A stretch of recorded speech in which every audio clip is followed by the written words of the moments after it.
All right, I think we're going to get started. There's what I call the Chick-fil-A delay, so a few people might be coming in late, but let's go ahead and get started. I know some of you, my name is Shane Stansbury. I teach at the law school, and I'm a fellow in the Center for Law, Ethics, and National Security, which is one of the sponsors of today's event.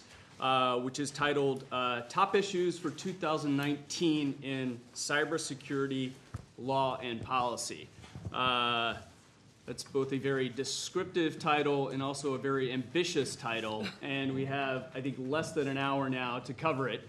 So I'm anxious to get started, but before I do, just a few words of thanks. First of all, to our sponsors. Apart from Lens, we have the Triangle Privacy Research Hub, the Duke Center on Law and Tech, and Intel, all of which help sponsor today's event. So we thank all of them for helping to put this together. And a special thanks to David Hoffman from Intel. As many of you know, Professor Hoffman teaches here at the law school, and he helped organize today's event and helped bring these three esteemed panelists down, and so we owe him a very special thanks. So a few introductions first. I'm going to start at the far right. First we have Ari Schwartz, and Ari is really a nationally recognized leader in cybersecurity law and policy. He wears many hats. He is the managing director of cybersecurity services for Venable, the law firm.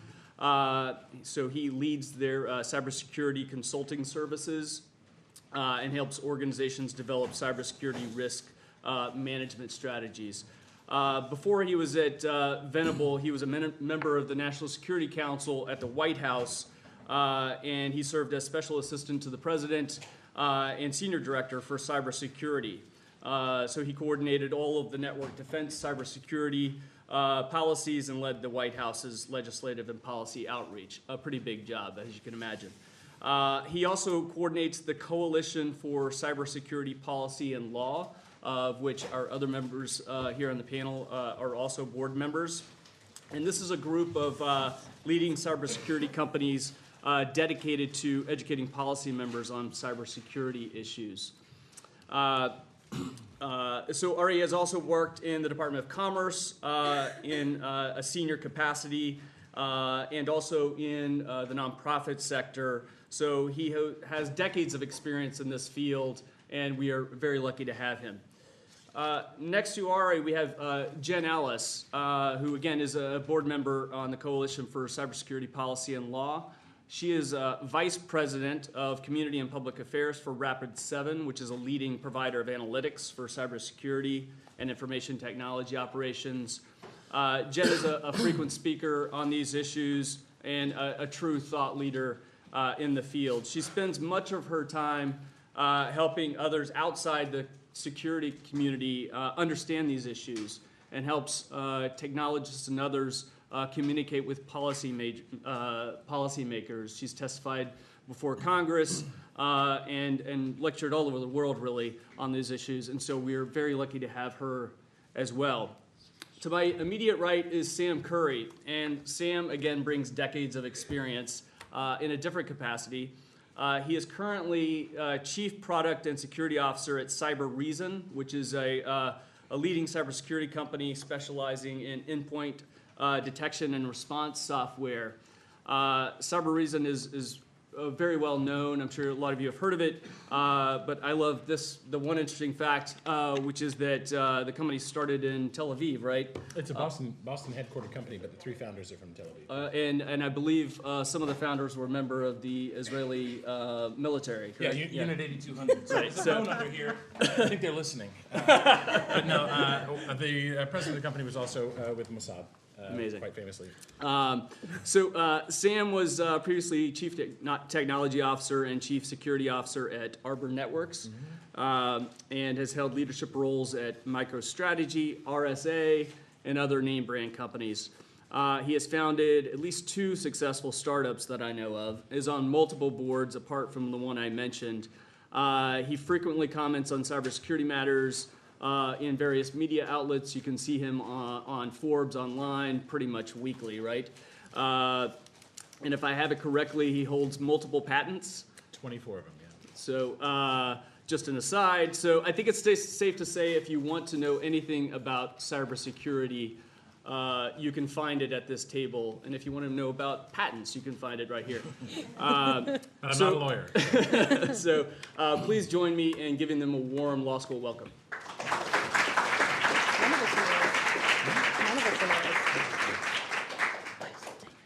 So to kick things off, I'm going to ask a few open-ended questions to get the conversation started, and I obviously want to leave plenty of time for you all to ask questions as well.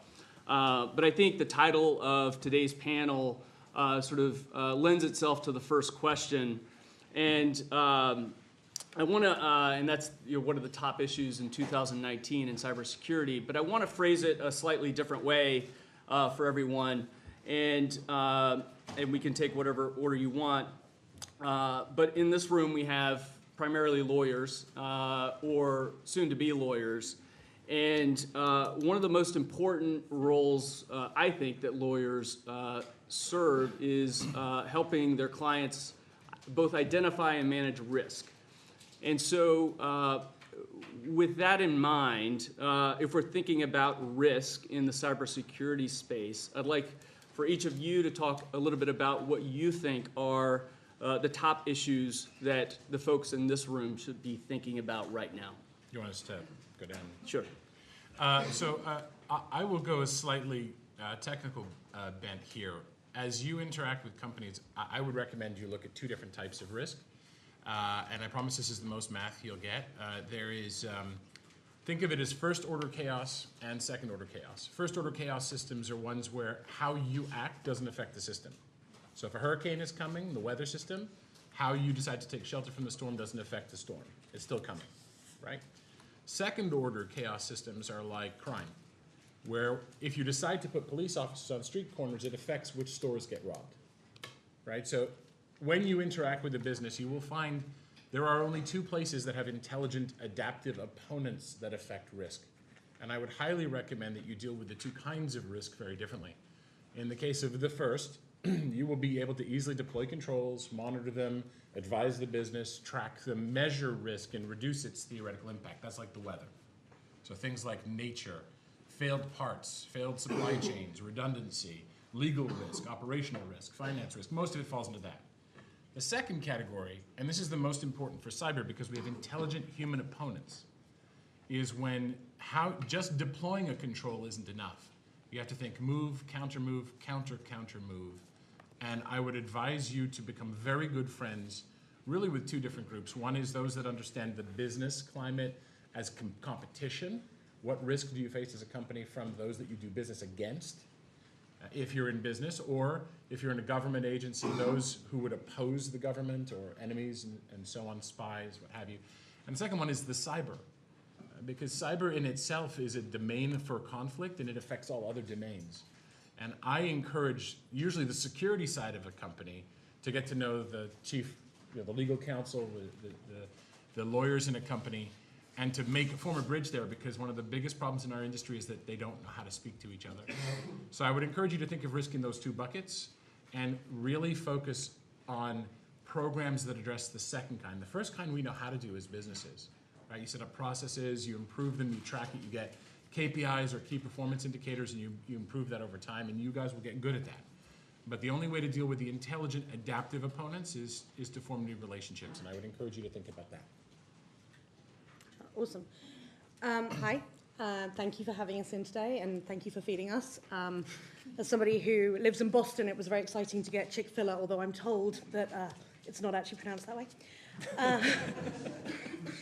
British, I get away with a lot that way. So I like audience participation, so I'm going to ask you guys a question. Show of hands, how many people are familiar with the term IoT or Internet of Things? Okay, thankfully most people in the room. Excellent. Thank you for playing. So for me, when I think about how risk is changing and how we think about like new trends that are developing, IoT is one of the most interesting areas because of a number of factors, but one of the key ones, one of the most critical, is that we are bridging the divide between the physical and the virtual worlds. Traditionally, the way that we've thought about security is we've thought about it in terms of the confidentiality, integrity, and availability of data. We ironically call that CIA. And now, today, we're moving into this whole new category where security has become about more than just data.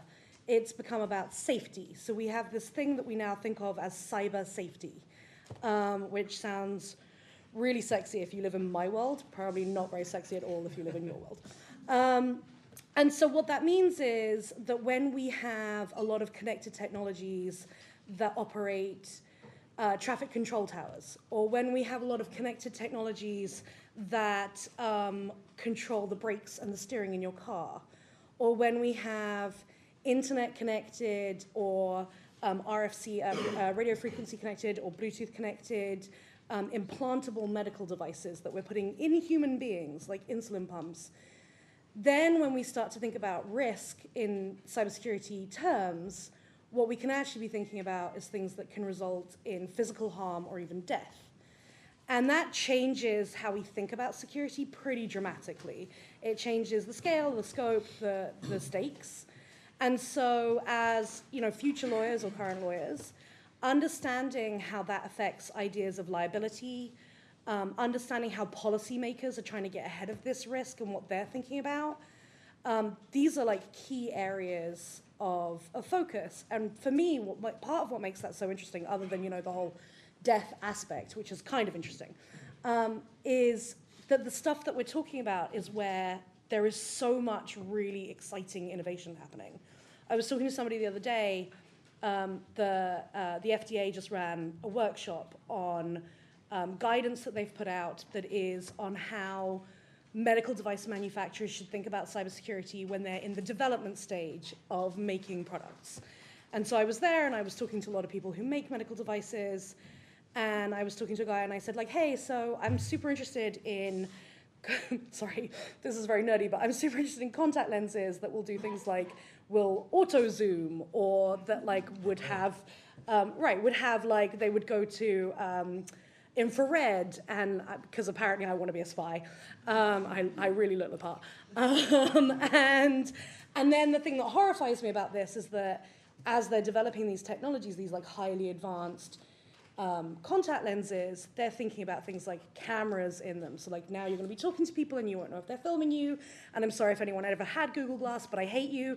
And so this is like a strange new world that we're developing where innovation is actually moving faster than we're able to keep up with. And policymakers are sort of jogging along behind, like trying to catch the bus and trying to think about how they respond to this. And as future lawyers or policy people, you can play an enormous role in that. And it's exciting because a lot of the innovation has really, really profoundly, positively impactful elements to it, but it also has really also profoundly impactful, scary elements to it. Jen, before we get to Ari, can I just follow up on one thing? It's really interesting what you said. Are there specific sectors, whether it's automated vehicles or medical devices, in which the lawyers and policies are particularly far behind, or is it across the board? Yeah, that's an excellent question. So there is there's a sort of grassroots volunteer group that started in the security community called I Am the Cavalry. It's a stupid name, but the idea is the cavalry's not coming. You are the cavalry, we are the cavalry.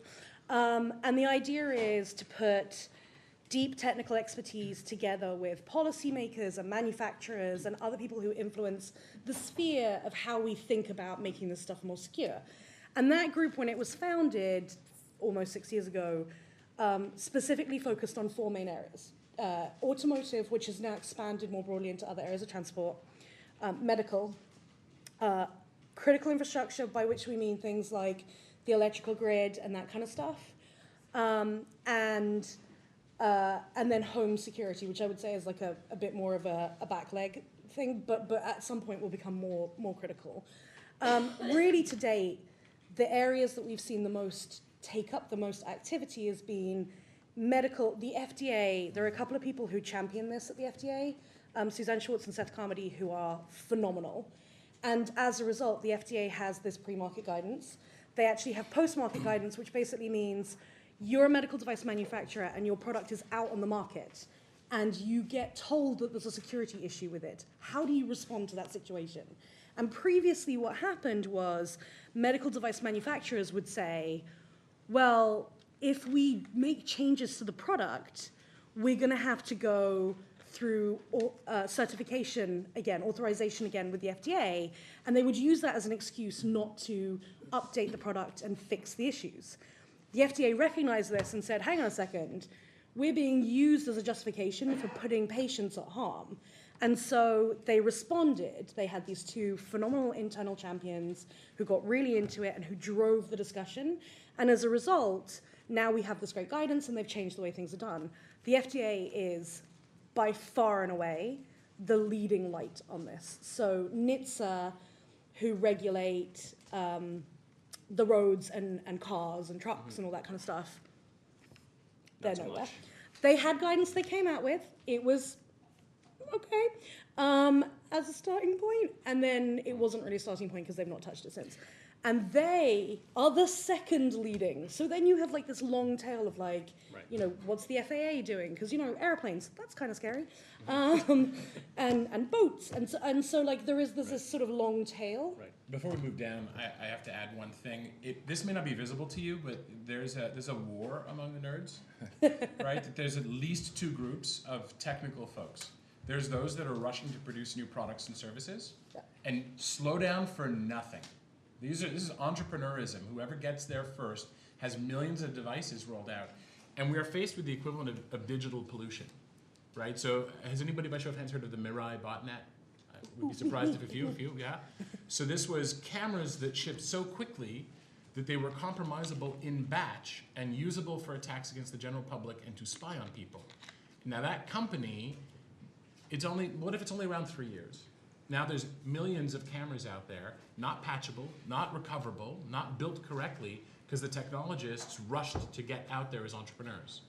On the flip side are those of us who are security people who say, slow down, you have to build security in right early. We can't have these devices live 20, 30 years forming digital pollution. It's a lot like if you were to go back in time to catalytic converters and smog in cities, right? Rush to get the vehicles out and then deal with the consequences after. That's what we're faced with. And the Cavalry is great. They picked 4 areas out of dozens of areas. And all the consumer products, everything that can be connected will be eventually. It's just a question of when. So how many of those can be abused and used against and will persist in a dirty state? And that's a major issue. So I just wanted to add that because it's not that all that actually flows into agree. what I'm going to say. Anyways, and also I wanted to point out something which is, what we're talking about now actually falls into your first order of concerns, right? And I see a lot of companies and the companies that I work with who are kind of, they get scared by the second order, which I agree with you is the harder discussion to have. Follows. And you need, if you are going to be truly able to deal with the risk, you need to deal with the second order. But the first order, everyone should be able to deal with. It's the way we deal with risk all the time, as you said, and not enough companies right now think about it as, you know, we deal with financial risk in a way.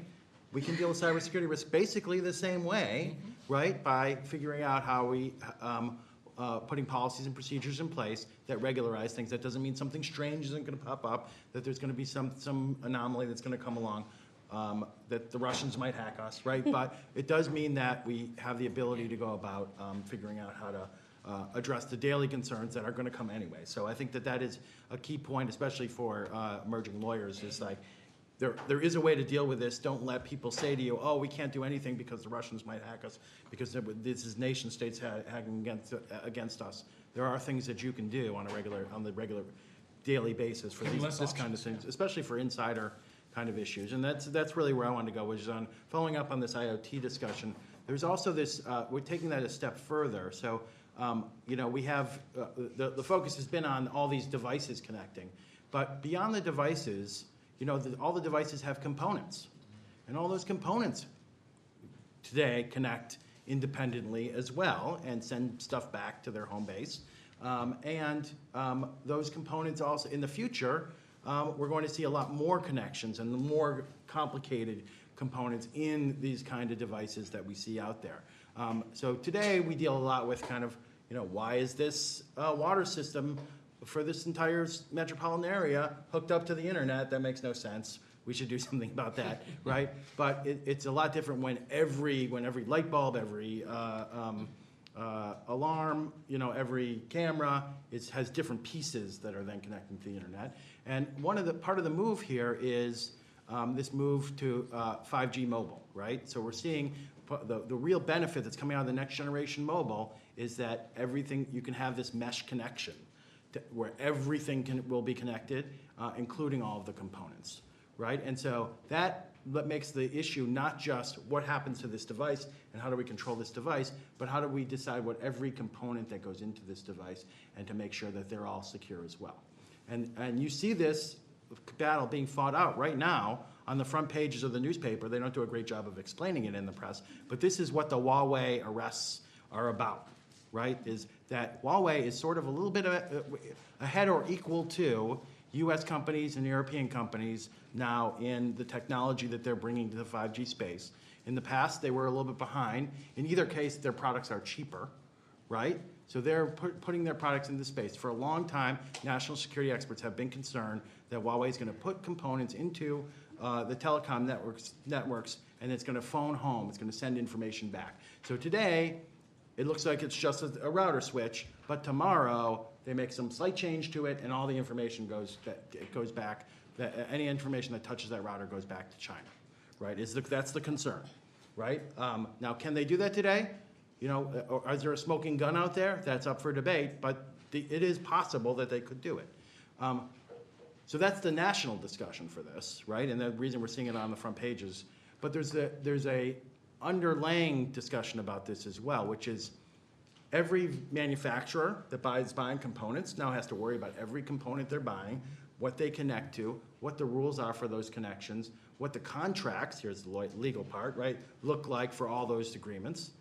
Anybody that's now purchasing anything into a company has to worry about what does this thing that I've just bought do? What are all the component parts? Who's liable for it? How do we make sure that the liability falls on the people we bought it from and not on us, or the people that are servicing it and not on us, right? That's the legal and the risk part of this discussion.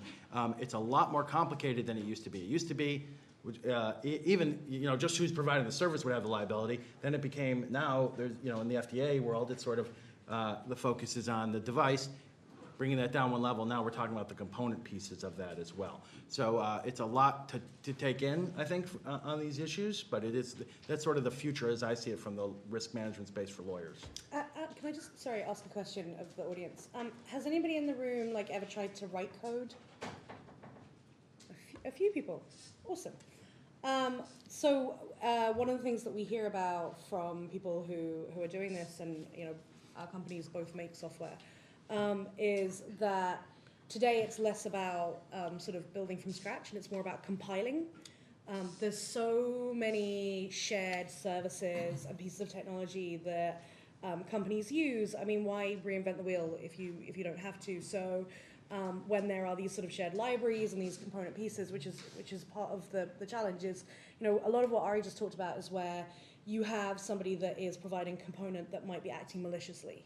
But there's also another element where there's high degree of complexity, because if you're building something and you're using shared services, there's a question of who owns the responsibility of maintaining and updating those shared services, who even provides real sort of clarity on what's involved in those shared services, or known security issues or other issues with them, or best advice on how to configure them properly. And so what that means is that you end up with, in your environment, in your technology environment, you have layers and layers and layers of technology, and you don't even really have full visibility into what you have there. So when there's a sort of a major news cycle that comes around that says, hey, there's this terrible security issue, the first thing you have to figure out is what of my stuff does that affect? And the first thing that the person who found the issue has to figure out is, who am I supposed to even disclose this to tell them? Because who owns updating it? And how do you manage the dissemination of information so that people who make the technology that uses it can fix it to protect their users, without providing lots of opportunity for attackers in that sort of window that it takes to do the fixing. So it's hugely, hugely complicated. And at the moment, this is, again, one of the things that regulators are really trying to struggle with is, like, how do you get around this? How do you address this? So one of the really big topics at the moment is around something called a bill of materials. The idea is that when you sell a piece of technology, whether it's hardware or software based, you would provide a full list of all the components that go into it, along with potentially any known vulnerabilities or security issues. That then becomes like a whole challenge of like, well, how granular do you go? And like, how frequently do you have to update it? And like, are you updating that publicly? In which case, are you giving opportunity to attackers? So there's just so much complexity around these topics, even when you're not talking about malicious actors. And then when you throw into on the top of that, the fact that you could have component manufacturers who have like very different goals to the goal that you have as a hardware maker or whatever. So I would like to add 2 points to that. There are 2 trends that happen in all natural systems. It happens in linguistics, it happens in nature and genetics, it happens in business, it happens in software. The first is you get increased specialization over time. So you wind up with more and more specialized functions in a supply chain. So somebody says, I just do this piece. We even see it in the dark side. We see the attackers have those who write the software, those who carry out attacks, those who do cache outs. So the first trend is you're going to find this increase of number of players and specificity of what each does in supplying your bill of materials is going to increase. The second is globalization, which is each of those pieces becomes commoditized and available from a global market. And so now we're talking about who affects my suppliers of things in my bill of materials. So you might think, I've got it all worked out. I've got my BOM, as it's called, worked. I've got all my suppliers, I know them, and you're gonna find that over very short periods of time, you're getting single points of failure there, new players you didn't expect, and they're breaking up into pieces. So I would say the rate of change of these things is increasing. So we're talking about 2019. The future is getting closer, in a sense, right? The rate at which technology is advancing and these trends are affecting you is increasing. So make sure that you have processes when you actually are looking at these contracts and suppliers that revisit them regularly. You can't just say, dealt with, move on, I don't have to look at it for 5 years. If I can go back to this issue of critical infrastructure, and this relates to some of what we've been talking about. Sam, I'm going to pose this to you first, and I'll let the others chime in. And I'm picking on you because you wrote about this, I saw recently. Hopefully I remember it. But this idea of critical infrastructure vulnerability, when I was in government, we spent a lot of time thinking about this. Along 2 vectors, both, sort of attribution, whether there was nation-state involvement, and, what are the vulnerabilities for critical infrastructure, however one wants to define that. And I think that I'm right that apart from the financial sector and sort of, you could argue the communications industry, that there hasn't been a large-scale critical infrastructure attack here. There have been in places like the Ukraine. There have. Yeah. Saudi Arabia. Yeah. So my first question is, why not? My second question relates to, I think you called it a bullseye on our back. Yeah. Why does that bullseye still exist, and what do we need to be thinking? Yeah, so there's a lot of FUD, fear, uncertainty, and doubt, that's used in marketing and politics around cyber. There's also a lot of hyperbole, just exaggeration, weapons of mass cyber destruction, for instance. So you'll find it Cyber moves. Pearl Harbor. Yeah, cyber Pearl Harbors, Right. for instance, right? You'll hear those terms. They move attention. They motivate people on the basis of fear. The possibility of attacks like that exists. Now, I believe that we as a society tend to respond to those things, right? A Pearl Harbor, a 9/11, we respond to, we take steps. It would be the same in the cyber world. But let's be clear. Nation states do stockpile attacks, right? Our nation does. Other nations do, right? The VEP here in the U.S., the NCSC in the UK has said that they will keep certain vulnerabilities and develop exploits against them. So they do stockpile these things for use in war. but more importantly, they actually use them for smaller objectives. But critical infrastructure will be in the public eye. If there's a failure, politicians will fail, right? Motion will be called for at high level. And it's big bang for the buck for those that have an agenda. So in the case of Saudi Arabia, in the case of the Ukraine, we actually saw belligerent nation states or interest groups use these things to take out critical infrastructure. And in the Ukraine, it was in combination with physical warfare, with kinetic warfare. It was done to create chaos and disrupt command and control loops and get inside the opponent. So this happened between Russia and the Ukraine specifically, and to embarrass and cause failure on an economic scale. I think I would make 2 points here. One is we're seeing a convergence among actors. Like cyber actors, the actual people who do the hacking, are not lone wolves in their basement, right? These are companies, organizations, and government departments. And we literally have the current administration talking about a space force. Right? That is an escalation in a very expensive arms race that limits who can play to 5 or 6 nations, right? But a poor man's equivalent to that is cyber. Like you can play in the great game of nations if you have a cyber arm. So absolutely, expect that to act as an equalizer among nation states. But we're also in a multipolar situation right now, which means there are many, many different countries, many, many different interests, all of which gain through disruption and visibility. Think hacktivism, think terrorism, think criminal organization laundering money. So critical infrastructure, by the way, why do people attack banks, right? The misattribution to Willie Sutton, it's because it's where the money is. So critical infrastructure is where the attention is, it's where the effect is. Expect it to be targeted, expect it to be in the political eye, and expect it to get an awful lot of hyperbole and exaggeration. So that's why I think it has a bullseye on its back, especially this year. Other thoughts? I would say, I mean, we have seen attacks against critical infrastructure beyond just those big ones in Saudi Arabia, Ukraine, and at Estonia, kind of at the big scale. But there have been smaller things. So, like, you had, the Bank of Bangladesh. Oh, yeah. Like, there was a huge robbery that has been attributed to North Korea. And they were asking for $1 billion, but fortunately someone caught basically a misspelling in the request. Right. That was the only thing that stopped it, right? We've had the example like the Atlanta and the San Francisco, rapid transit, where there have been ransomware attacks against the systems. I consider that to be a pretty heavy critical infrastructure there. You also see other ransomware attacks like the British health system, Maersk, right, got hit by ransomware attacks. We had an LA hospital that was literally shut down over a $12,000 ransom, right? So the Maersk attack was almost $1 billion in damage.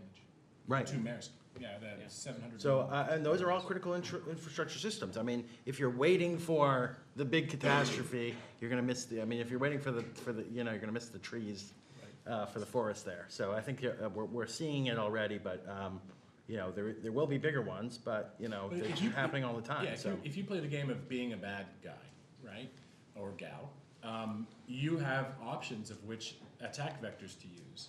And cyber is cheaper, less risky, reaches everyone, and very little chance of ever holding you guilty and trying you in a court of law, right? So it is the logical path in the sort of choices that the opponents have to make. It's the logical path for them to take every time, and that's why we're seeing so much of it. And on the flip side, we're going to see less. You're really a stupid criminal if you're just holding people up with a gun. Right? You're not a very bright nation state if your focus is on buying the next 4 jets, right? You do much better to buy a room full of hackers at a fraction of the cost. So the only thing I would add to that is when you think about the dynamics of the sort of threat landscape in cyber attacks, you have to understand what your specific risk model is. So, for example, your average diabetic who has an insulin pump attached to them is probably not going to be a target for an attacker to hack that unless they are, for example, the President of the United States of America, right? And so understanding what your risk profile is. However, your average car owner might be somebody that gets targeted with people who want to just steal cars, like boost cars, and thinks hacking them is a good way of doing that. So when you look at the topic of critical infrastructure, what Sam and Ari were highlighting was that the attacks that we've seen that have affected the US and major global leaders on critical infrastructure have been driven primarily by profit motivations. Ransomware attacks, attacks against banks, because the risk model there is that they are subject to attackers who are driven by profit rather than being subject to attacks by governments who are leery of declaring war. And make no mistake, like, if Russia was to take out part of the national grid in the US, that is an act of war, I think. Like, I think there'd be some pretty serious discussion based on the response to the Sony breach. And so, like, you will see Russia do that against the Ukraine. You won't see Russia do that against the US anytime soon. Which leaves as a potential category, absolutely. Never dare Russia. Which leaves as a potential category terrorism. And so, like, I think the question that you hear a lot is, why hasn't terrorism done this? And I think the reality is, like, terrorists aim to create behavioral change. And so if you go out into a crowded area and you, like, shoot a lot of people, that makes people really scared to go out into crowded areas, and, like, that creates a behavioral change. If you knock out the power grid, like, that creates a lot of chaos, and, like, people will definitely suffer for it. But how do, like, your average people change their behavior around that? Do they say, I'm not going to rely on electricity anymore? So you have to think about, like, what is the goal that they're trying to achieve, to understand what the risk models are, to think about where is the most likelihood that attackers are going to apply their attention. But I want to be make one thing quite clear, that, and this is going to sound really funny, and I'm sorry. No, do it. But the reason that we haven't had, like, a major attack against our critical infrastructure isn't because our critical infrastructure is bulletproof. It is not the case that, like, we have systems that are just perfectly designed and impenetrable. The reality is actually that most critical infrastructure is based on systems that were designed to last decades, and they were never really designed to be connected to the internet. And be bomb-proof, yeah. Right, and so they were designed to, like, last through, you know, other kinds of change. They were designed to keep going, like worker bees. And now people come along and they're like, you know what, we should connect this to the internet. That'll make everyone's lives easier. And it's the reality of the world we live in. Doesn't have to get up from his desk over there and go all the way Right. over there. I have to tell a short story. So I live in a part of Massachusetts that recently had houses exploding, right? I don't know, how many of you heard of that? So I live in literally the town, North Andover, where a natural gas mishap caused them to explode. And I got a call as I was being evacuated from the governor, because I'm on his cybersecurity council, and he said, is this a cyber attack? It was the first thing he thought about. Yeah. And the answer is no. We're perfectly capable of screwing up 100 houses and blowing up businesses without cyber. Right. Right? Yeah. But guess what is now in the minds of people that... When I was in the National Security Council, we had a day when Delta's computer systems went down, the NASDAQ went down, and there was a third thing too, and they called us and said, is this a cyber attack? well. And we said, we're making all these calls for a cyber attack. You remember why the NASDAQ went down? Yeah. Because a rat ate through the cable. Exactly. Yeah, so I will say there is... So if someone was attacking the side. but now- Actually, I will say, in the security community, we have a joke that squirrels are the best hackers. Right. Because every time there's something in the national grid that gets blamed on hackers, it's actually squirrels chewing through cables. There's, like, a whole New York Times article on it. It's fascinating. It's all about squirrels. I highly recommend you check it out. So I have a lot of questions for you, but I want to leave time for everyone else, because this is really about them. So let me open it up, and I can chime in along the way. Do we have questions? We have one right there. Yeah, I wanted to get a sense of when you expect the next big wave of regulation to actually take place. It does seem as if it is inevitable, and given the scale of development with the Internet of Things and potential insecurities that may exist, I wanted to get a sense of where. So Europe's moving faster than we are in regulation, and they actually have a new process that just passed over there that hasn't got much attention for IoT, where they're going to start certifying. Well, they have a standards body that has the ability to certify new products, and their first focus is going to be on IoT. So I think that is going to get the most attention in the IoT space. I think otherwise, most of the security stuff is kind of tagged onto the privacy bills that are moving forward. I'm still skeptical that one is going to pass very quickly, but if they did, I think they would have security components tied to them that would have pieces like this, tied to, mostly around protection of personal information, but and money, but other things as well. A big part of that's more of a political question as well. I met with a bank back in 2002, and I remember asking the chief security officer, "How's your data?" And he said, "Great." I said, "How's your security?" He said, "Terrible." I said, "Do you want to fix it?" He said, "No." He said, "Because if I know about it, then I have to deal with it." And in 2000, and he said, "Sam, I would love to buy your products, right? Because I could do some amazing things from a security perspective, but I have a lifespan on Wall Street of 18 months. And if I haven't established what my program is going to be about, they're looking for my replacement in 9. And he goes, your product, let's assume it works. It's going to take me 4 years and cost $40 million to do. I don't have that kind of money." So FFIEC came out with an update in 2004 saying you must manage all the logs in your organization.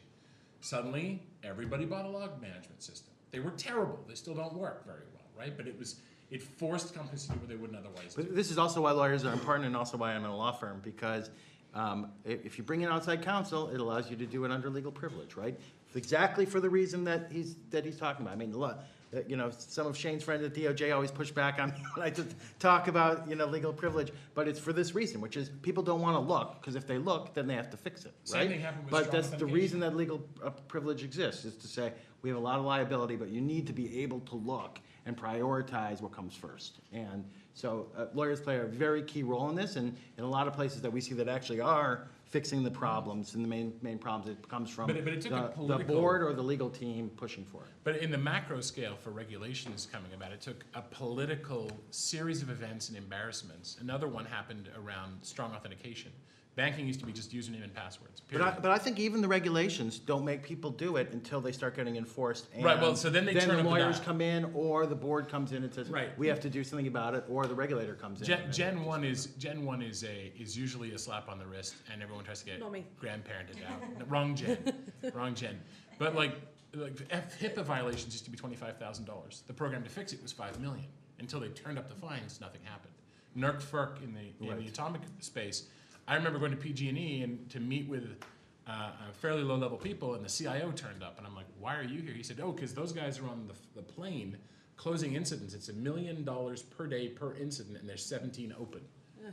Yeah, they got the company jet to go fix that, right? So suddenly it changed behavior. But even then the goal is just avoid fines. You're still not getting to good security, which Yeah. is what do you do with that? So in terms of like regulation actually passing in the US, you're going to see it move much faster on the state level than on the federal level. It's happening There in is- California. It started. There is like absolutely enormous resistance and lots of like very well-paid associations that have lots of big companies behind them, pumping money into lobbying against regulation in these areas. Companies don't like to be told how to behave, Right. right? Look at, I mentioned catalytic converters earlier.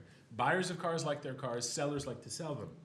But until you couldn't breathe in cities, nobody forced unleaded gasoline regulations and catalytic converters. It did take someone stepping in and saying, enough. But that's a political thing. Yeah, so there's a common theory that until there is provable death or catastrophe, and it has to be a bigger catastrophe than NotPetya, which led to the incredibly expensive situation that they just talked about with Maersk and with Merck, and has been labeled the most expensive cyber attack of all time. Until there's something that people can point to and say that catastrophe, and then what will happen, unfortunately, is there'll be a knee-jerk reaction, and it'll probably go in the wrong direction. But here's the scary thing, and we talked about this last night, and I hinted at it earlier. The time for innovation is getting faster. Yeah. The impact of every wave or generation of technology and its ability to cause death and havoc is increasing. So before, what's an internet generation? It's about 2 years before, trust me, we'll all have different phones, different laptops, different Wi-Fis, and new devices in the home. 2 Well, but years. technology to save lives is saving lives faster rate too. So Yeah. on average, Great, so we're we'll doing get So It's we're like doing the forever forever invisible, right? With no Slightly better. But the potential for damage is fast. If I could just Other piggyback hands. off of a point that both Jen and Ari made in different ways, which is the role of lawyers and law firms. There's as we see this sort of wave of regulation at the state level, and also as we see law firms stepping into this space, I think a lot of law firms are setting up cybersecurity practices without really knowing what they're about. You work for a law firm that has a particularly unique model, I think, that has a sort of consulting arm as well as a sort of legal arm. I'd like to just ask Ari for a second. Where do you see law firms moving in this Well, space? I think there are a lot of clients asking for security and privacy help, and a lot of clients ask for security and privacy help. So law firms feel as though they need to have privacy and security practice. Usually, it's both together, privacy and security practice. Ours is separated, although we work with the privacy team, and our privacy practice is 20 years old, so they get a lot of data breaches in there, which I think feeds our practice a good deal. One thing that they found, though, the reason that that Venable brought me on was because they felt as though a lot of people in the firm were calling themselves cybersecurity lawyers. And, well, what does it mean to be a cybersecurity lawyer? No one knows. It's not like a field of law that has been established. So there are some people that call themselves cybersecurity lawyers that are privacy lawyers that do data breaches. There are some people that are actually telecom lawyers that do ECPA cases or other kinds of cases that come up every once in a rare while with a cybersecurity side to them. There are some national security lawyers that call themselves cybersecurity lawyers because they've done some cybersecurity cases. And then there's also people that might do mergers or IP around cybersecurity, which to me is like the worst possible version of a cybersecurity lawyer. You're not really if you're doing a cybersecurity patent, that doesn't make you a cybersecurity lawyer, it makes you an IP lawyer. But those people are all calling themselves cybersecurity lawyers. So I would really recommend, and one of the things that we did was when I came in, I put some rigor around our practice, and if people started just calling themselves cybersecurity lawyers on their bio, we'd take it down if they didn't really work with our practice, which I think is a key question for you when you're interviewing places and talking to people that say that they do cybersecurity, is ask what kind of cybersecurity law they do, what kinds of cases they get, and I think you'll be informed by their answers as to whether they're really doing the kind of work that you expect them to do and what you want to do. I'm now going to contradict everything Ari just said. Sorry, go ahead. So I would ask you, if you can really think of a walk of life where technology doesn't play a role these days. And I think that the reason I'm contradicting Ari is because I think one of the biggest challenges that we have in security, and it's the security community's fault we did this, is we created this idea of security as being this niche sort of black art. And in reality, that's not how it should be perceived at all. Security is just about making a thing work how you want it to work, reliably and safely. And so it should be just a built-in component of any technology aspect. And since there's really very little aspects of our lives now that don't have a technology component in some way, I think that whatever area of law you're interested in going into and think you're gonna focus on, the chances are that you might end up needing to brush up on security at some point, because it should just be the sort of That's fine if you're an in-house counsel. Sure, That's not fine if you're a partner at a law firm selling yourself as a cybersecurity I totally get it. I actually do agree with everything you said. The other thing I would say is even as I'm about to say the words, I hate this term, but I'm kind of like a little bit of a cyber hippie, so sort of like peace and love, man. It's true. And so, you probably got that because I'm all about saving the world and we're all going to die, but we don't want to. And squirrels, yeah. And so the thing that I would say is that I think as the future of the legal world, you guys have enormous power. You have enormous potential. And so, the thing that I would ask is, I come up every day against basically the impact of lawyers who want to hold on to something being the way it is today and not recognize that the world is changing very, very fast. And the impact of that is that the people who pay the price are users. They're whoever's using the technology. And so the thing I would ask all of you to do is, as you go forward, whichever area you focus on and however you embrace technology, that you just think about how you can protect the people who are your users and your customers. Well, also in a technology company, if you start being a lawyer that says no all the time, people just work around you. That's Yeah, it's true. Yeah. That is They also don't need pragmatism. to happen in a technology Idealism, company. pragmatism. So I want to, other questions, if we can keep them brief? Yes. Thank you very much for coming here, and thank you for sharing your insights. I wanted to ask you about the problem of ransomware attacks. As far as I understand, the victims of ransomware attacks today, they don't really have a choice except to pay the ransomware attackers. And there have been companies, many companies are forming intermediaries that pay these like ransomware attackers. So I wanted to ask you how could this problem be solved? Because cyber insurance, even if a firm has cyber insurance, the cyber insurance doesn't cover the ransomware attack. So like, how could we break this incentive structure? And we've only got 5 minutes left. If we can do a lightning round of about 30 seconds each. Actually, I'll do fast. Separate consumers, because that's a very different problem from businesses.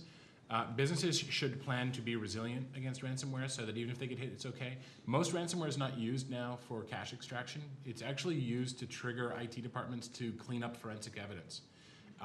So we've seen a lull in ransomware. It's actually on the decline. Many companies, us included, try to provide any resource to help decrypt or recover, but companies can be resilient so that backups can bring things back. They can make sure that it can't hurt them that badly and do that ahead of time. My advice to them is to do that. I'd say even a consumer could use that backup in the iCloud, Yeah. right? I mean, backing up is the key to stopping ransomware. Now, we still had a firm client 2 weeks ago that was a large medical practice that got hit. I think that you're starting to see like lower level criminals start to use ransomware, where like this, because it used to be like if you paid the ransomware, they would leave you alone. This guy now they up the price. paid the ransomware and he upped the price. He wants 2 more Bitcoin, right? So I think that you really do need to just backing up is the key. And once it starts to really be that everyone is doing it, then they'll move on to other stuff. And there are tools that can help like prevent it. They do exist, and so companies should go through a little bit of an assessment of what to do. But once you're hit and you don't have the backup, your choice is basically to pay.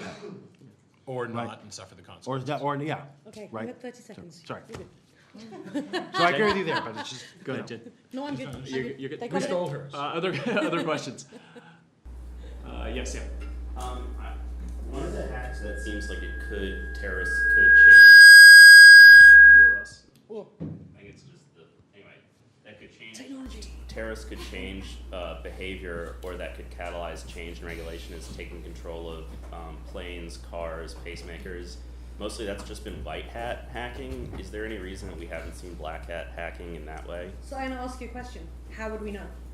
Do you think that today, when there's a car crash, that anybody investigates whether the car was tampered with electronically? Probably not.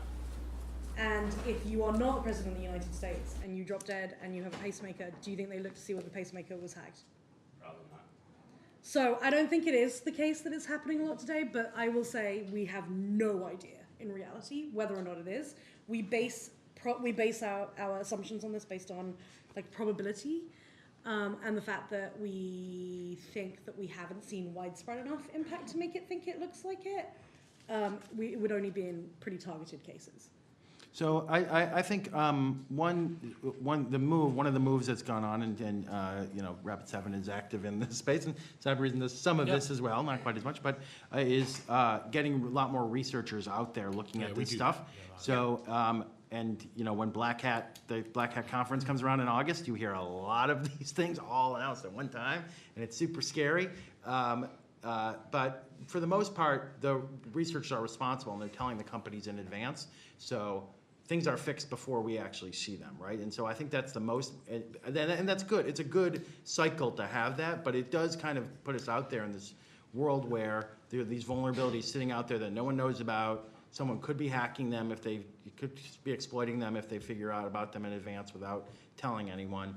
But we have a good community of researchers, more and more every day, telling people. And there's this new, there's this effort to do bug bounty programs and others where they pay researchers if there's a bug, those kinds of things.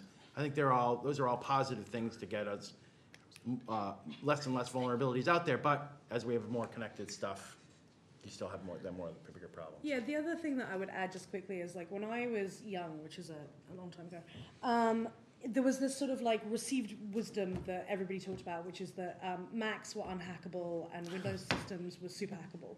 And it was bullshit. What the reality was that attackers will go where the greatest opportunity is presented and where they can get the best bang for their buck or their ruble. And so, a lot more people at the time, like a huge amount more people at the time use Windows systems. And so that's where they focus their attention.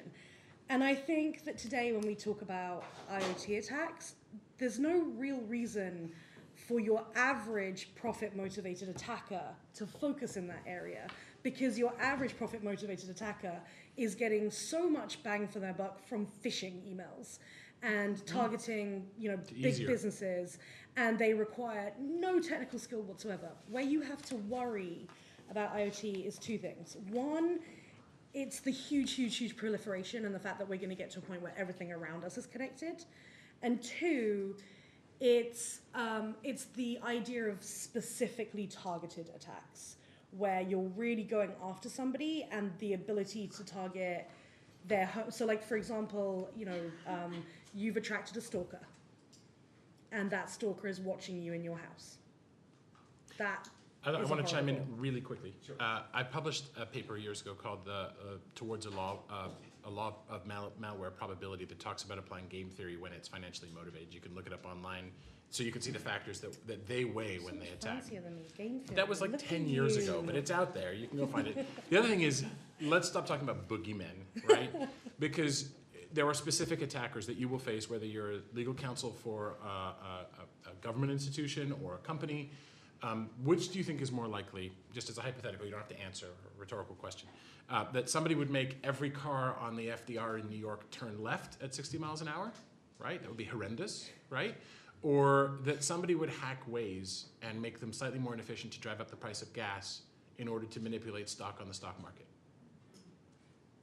right? So that kind of attack, far less splashy, far more profitable.